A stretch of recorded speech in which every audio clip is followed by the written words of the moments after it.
What is up, party people? We're back testing viral internet recipes. I try them so you don't have to, and you find out if it's actually worth trying or not, if it's delicious or not. So the first recipe.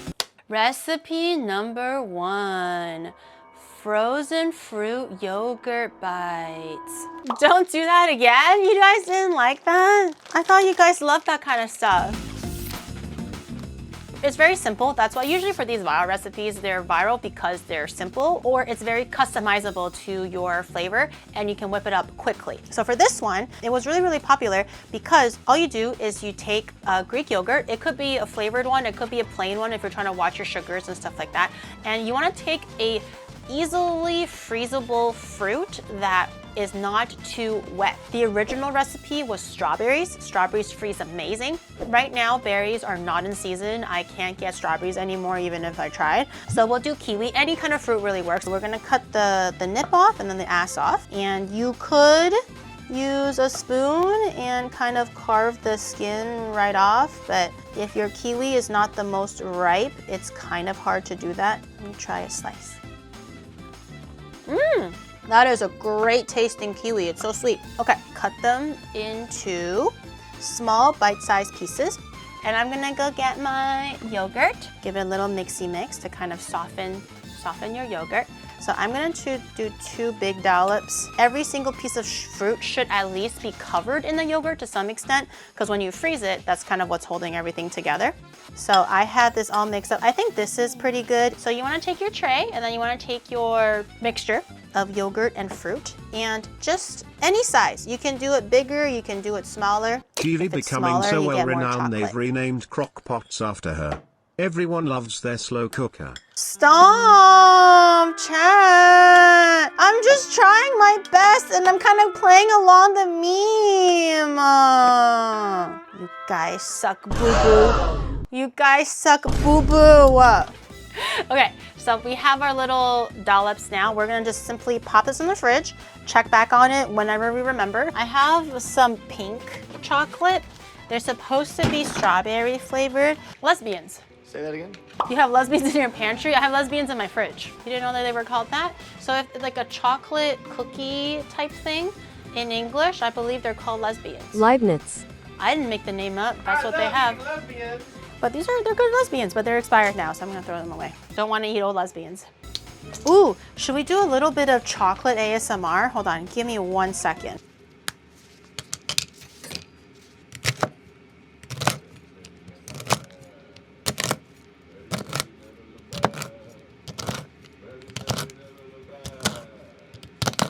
Did that sound as good as I think it sounded? I love chocolate chopping ASMR. One of my favorites when it comes to cooking ones. Sounds like Giri standing up from a chair.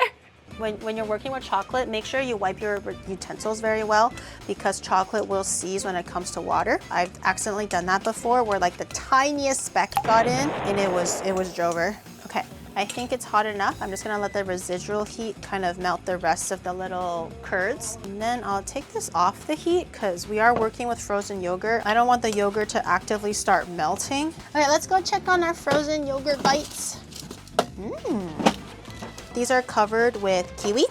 Just plain Greek yogurt, not the sweet one. And we're gonna cover this with a bit of the chocolate. Just a nice little covering over everything. And we're gonna pop this back into the freezer so it can set again. You could lift up the whole mound and dip it in the chocolate. That's also okay. So I'm gonna take this as is. The surface already started to like cool down a little bit. We're gonna have to check back on this once it fully sets, which takes roughly about 4 to 5 hours. But you know, we got nowhere else to be, so. Okay, so how long will be this?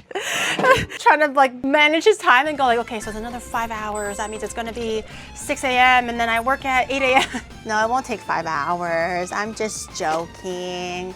We're just waiting for the chocolate to set. 5 hours later. Never seen any of these. You guys are not chronically online enough. I think most of them I'll keep frozen because I don't want them to start melting, but I can grab 2 pieces. This is plain yogurt, kiwi, and strawberry chocolate. Okay, this one, I feel like maybe I should just try the one. Oh, it's already melting.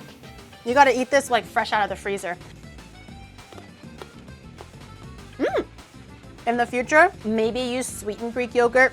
I thought I was onto something by using plain Greek yogurt. It's still good if you're really nitpicky about like, you know, the sugars and stuff like that. Just to make it go down a little bit easier, maybe you use like a fruit-based Greek yogurt instead. Okay, the Chewy potato balls. So this was super viral for like the longest time, and it was kind of weirdly, it was very, very viral for like the Korean cooking sphere. I'm gonna follow the specific measurement, but specifically the recipe called for 220 grams of potatoes. This is 112, this is 258. So if I just cut the nip off, maybe that's 220. Oh, never mind. A little bit more than just the nip. Oh, perfect! Do you see that? 220, dude, I should be a chemist. So you wanna take your potatoes. Because we're gonna be mashing them down to make a dough, you can kind of cut them however big you like. The smaller they are, the quicker they cook. So you take your potatoes, put them in there. I have a saran wrap, and I'm poking just like a few tiny holes in it just for steam to kind of ventilate a little bit. But I'm gonna pop this into the microwave. I think I'm gonna chuck it in there for maybe 5 minutes, see how we do. Let's prepare the rest of the ingredients. I'm gonna grab this metal bowl. I'm gonna measure out 100 grams of potato starch.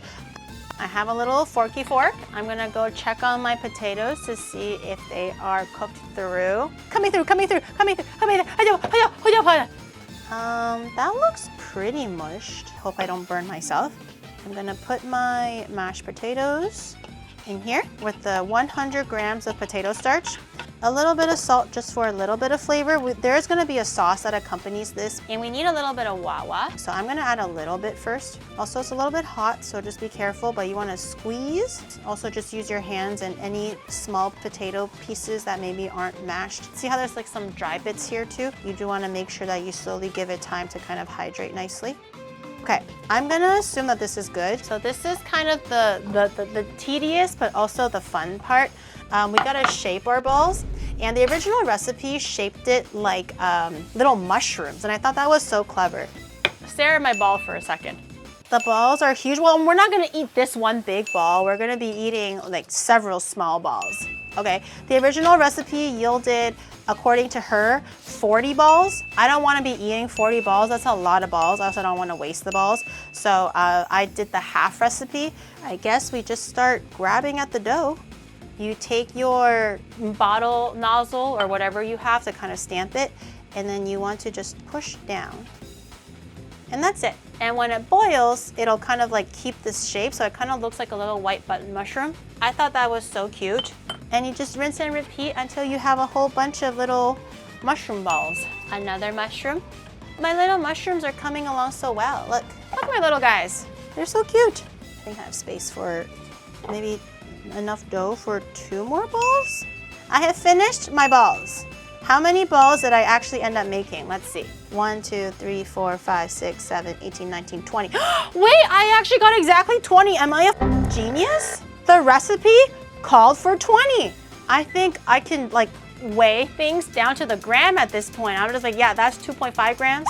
To safely put anything boiling in hot water that you're kind of able to hold in your hand is hover over the surface and then just gently slip whatever you're trying to boil down into the hot water. Never drop it like this because you're scared of it being hot or something. That's even worse because it's gonna drop, it's gonna jump back at you, and it's gonna actually burn you, and that's literally worse. And I believe once it kind of floats, it's probably ready. Mold check, there's no, check.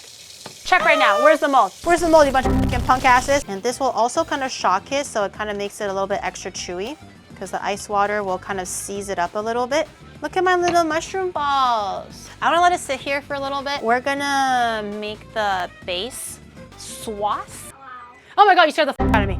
I didn't think you were actually gonna come over. I thought you were half joking, but I was just like, oh my gosh, you snuck up on me. Twinnie's over here now. So we need green onion. We have fresh minced garlic. We need gochugaru. Oh, but Twinnie doesn't eat spicy. Never mind, I'm not gonna add gochugaru anymore. So a little bit of the soy sauce. And then a little bit of the MSGs again. All right, are we ready for hopefully some good oil ASMR? Here we go.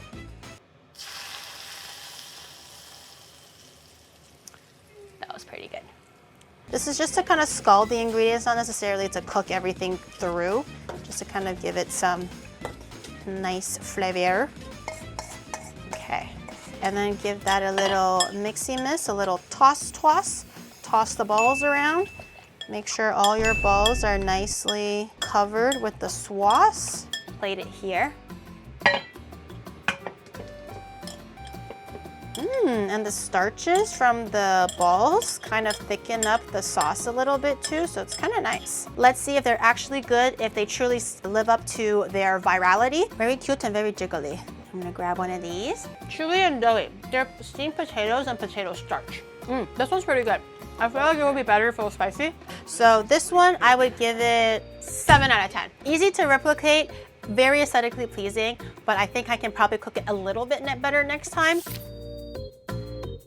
We're gonna do the next thing that takes a little bit longer to prep, which is going to be the feta block pasta. Again, the normal recipe kind of yields quite a bit. I'm not trying to make like a family-sized portion. So I'm gonna use my little baking tray and I'll just fit as much as I can within reason. I got a little bit of the cherry tomato, a nice perfect small stack. So you wanna leave enough in the middle to put the actual feta cheese block in there, and then we're gonna bake everything together. Okay, we're gonna do a little bit of olive oil and a little bit of salt and pepper, just to kind of season the tomatoes. The feta will be quite salty already, so we just kind of need enough salt to kind of season the tomatoes. Give that a little bit of a mixy mix. I think the original recipe used way more oil. Okay, I'm gonna make a little thing in the middle, and then grated garlic. Oh, a little bit of rosemary. So 200 degrees Celsius, 400 degrees Fahrenheit. If it's like the regular amount, which is like the full serving, they said roughly 40 minutes. So I'm gonna do 30 because my portion is smaller. We gotta boil our water. Put a little bit of the pasties. Let it boil for the time according to the packaging. It says 11 to 13 minutes, so I'm gonna do 12 right in the middle. Let me go grab the pasta sauce out, see how we did. Ooh, it actually turned out pretty good. Look at the toast on that thing. That's a nice, juicy, toasty, crumbly feta. Okay, and then all you have to do is kind of just mix everything together. The tomatoes that are nicely toasted, the feta that kind of makes a really nice creamy base for the sauce. And I also have the leftover roasted garlic. I'm gonna take my little pasta bow ties. Maybe I have too much pasta. I guess this is my lunch. Okay, and then you just kind of gently mix it in there. So that looks pretty good. I've been always meaning to try this. All right, guys, do you wanna come grab your little pasta to try while it's fresh? Okay, you try it. I try it too. I'm gonna have a taste test. A little salty, but good. The tomatoes are tangy. The feta is salty. Not too bad. I don't know if it's as good as everyone is saying it does. Literally, like Finland or something ran out of feta cheese for like months because of this. Thanks about letting chat try. Okay, try. Here, you wanna try it? No, you can't. You know why? Because you can't eat it. All you can do is look. What do you want me to say? Hurt your feelings and wiggle it in front of your faces to tease you guys? Is that what you want? That's messed up. Do you guys like it? I like it. If you swap like maybe half the feta, you did like half feta and half like a stringy sort of cheese, like the one with the pull to it. That would be amazing. Yeah, surprisingly good for a very simple recipe. Tastes like pasta. Wow, thanks for that awe-inspiring review, Shadow. Whoa. I think next time I will add a little bit more pasta water to make it a little bit more loose. So next thing is the viral carrot retinol salad. So it was really trending because everyone just takes a carrot and then they use like the peeler and just peel shreds or ribbons of carrot, and then they make a very, very simple salad dressing. So peel your carrot. Unless you like to eat the skin, then that's fine, but I kind of don't prefer it, so I'm gonna peel it. Never met a person who likes eating the skin of a carrot. Some people who like, for example, roast carrots don't prefer taking the skin off, and I'm like, girl, that's weird. So you wanna take your carrot and you wanna take your peeler, and you just literally hold on to it, or you can use a fork and you just go back and forth, and as you go down the carrot, it'll make these like nice little ribbons, and as you go, put them in the bowl. See how gnarly my Like, this carrot looks like it's from Dr. Seuss. Look how cute these little ribbons are. And you got some big ribbons, you got some small ribbons. It's like eating nudes, but it's carrot, you know? Kind of like that zucchini noodle thing that was trending like 20 years ago or whatever. I want the Ada Ada. I am past the Ada Ada arc, man. I did Ada Ada like, what, for 3 months after I started streaming? And I was like, that's not my vibe, man. That's not my vibe. I can try as hard as I want. I just don't think it's in me. I like it, but don't touch it, okay? Why don't you try doing it once now so you know what it's like? Whether it's good or not, you guys are just gonna be like, ew, don't do that again, Gary, ew. Okay, here. No, I can't. It's like gonna come out of my mouth and you guys are gonna make fun of me and I just don't think it's that good. Okay, Ada, Ada. Okay, that's it. No, there's no more. I'm not doing that again. See? See?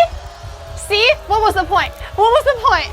Clipped? Why are you clipping it? Sesame oil for some fragrance. Also, this is a Chinese household, so we're gonna do some MSG. And, oh, and also a little bit of green onion. This is what I bought the green onion for.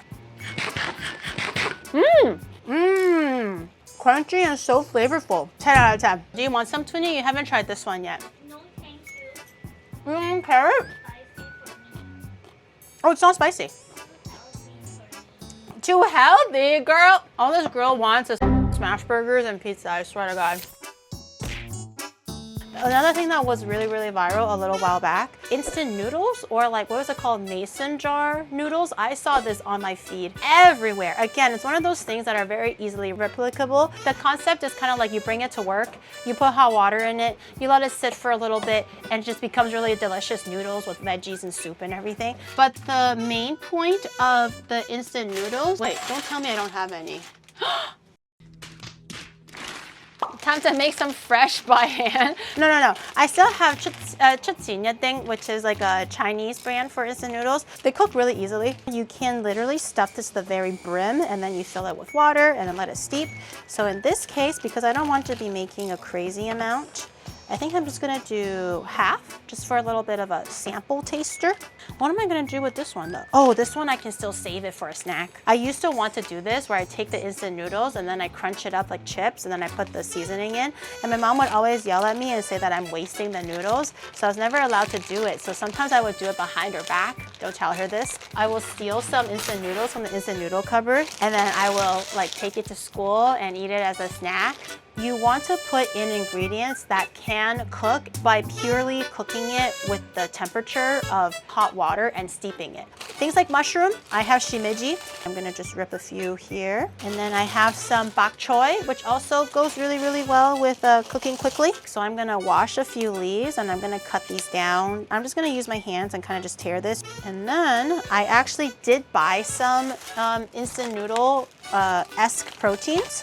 Look what they have just readily available. They have sliced chashu just at the grocery store. So you can actually make your own instant noodles if you don't want to like, you know, pay money to go at a restaurant to do it. I have a lot of meat in here. Oh my God, they're pretty generous with these portions. And then just comes the seasoning for soup.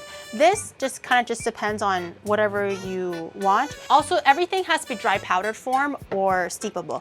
So in this case, instead of actually using stock, I'm gonna be using some beef bouillon because once you add water, this will just melt into soup.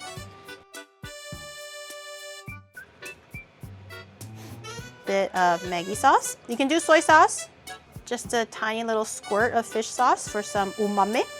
And then that's it. And then theoretically, you would just put a lid on it and then just throw this into your lunchbox, nice and dry and contained. It's not gonna spill or anything.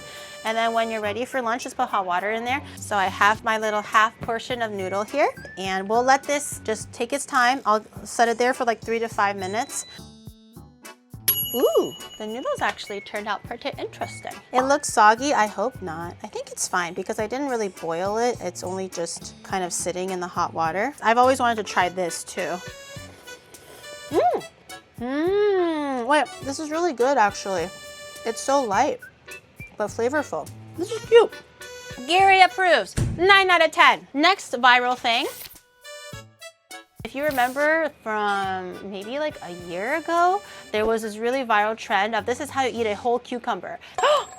Did I use all of the yogurt for... I was gonna save that yogurt for the sauce. Fine, I guess I can make a pickled flavored one since the whole premise of this was supposed to be it's customizable. So what an amazing knife. Oh my gosh, thank you. This is actually the knife that I can't live without. I use this every single time that I cook, pretty much literally. If you're open to suggestions to where to buy this particular knife that I love so very much, head over to Onimart. Coincidental balls? I'm gonna do a little bit of white vinegar, and then we're gonna add some black pepper, a little bit of the raw garlic mince, some dill. What else goes into a pickle? I mean, this is still a Chinese household, so MSG. Sliced chili and sesame oils. I don't have any like serrano or jalapeno, but I think the red color is pretty. Oh, and some salt. Forgot the salt. Actually, let's do some sea salt instead. I can do Alaskan smoked salt. These are really flaky. And I'm gonna let this marinate. We got our little pickled cucumber from the begging of chat. I'm gonna shake this a little bit so maybe it'll get the flavors all in there a little bit better. Pickle flavor. Oh, spicy. Pretty good, pretty good. Could be a little bit saltier. Because I've actually tried this pickle recipe myself before, but I tried a different flavor. I actually really like it. I like the versatility of it. So I'm gonna give the cucumber salad viral recipe like a 10 out of 10. So we can start prepping a little bit for the butter board, which is another viral recipe. Also fundamentally quite simple. It's just basically a charcuterie board or whatever. The idea is you're able to dip baguette on the butter. So we're gonna do the two very traditional ones, which is gonna be like the garlic butter and also the honey butter with some chili oil over it. You take your board or whatever, and then you grab some butter like this, and then you kind of just drag it on the board. That's a huge dollop. Oh my God, we're gonna get so fucking fat off of this butter. Actually, I'm gonna redo it. That is a whole whack ton of butter. I have a little bit of the roasted garlics. That's like soft and jammy. For one side, I'm gonna do the classic roasted garlic. So I'm just gonna place a few pieces of the garlic here and there. Second one is a chili oil honey. A little bit of the chili oil. So I'm gonna drizzle a little bit of honey, a little oregano, and a little bit of black pepper. Okay, I'm gonna toast a bit of baguette so we can have a little taste test with our butter board. Okay, so we did the viral butter board.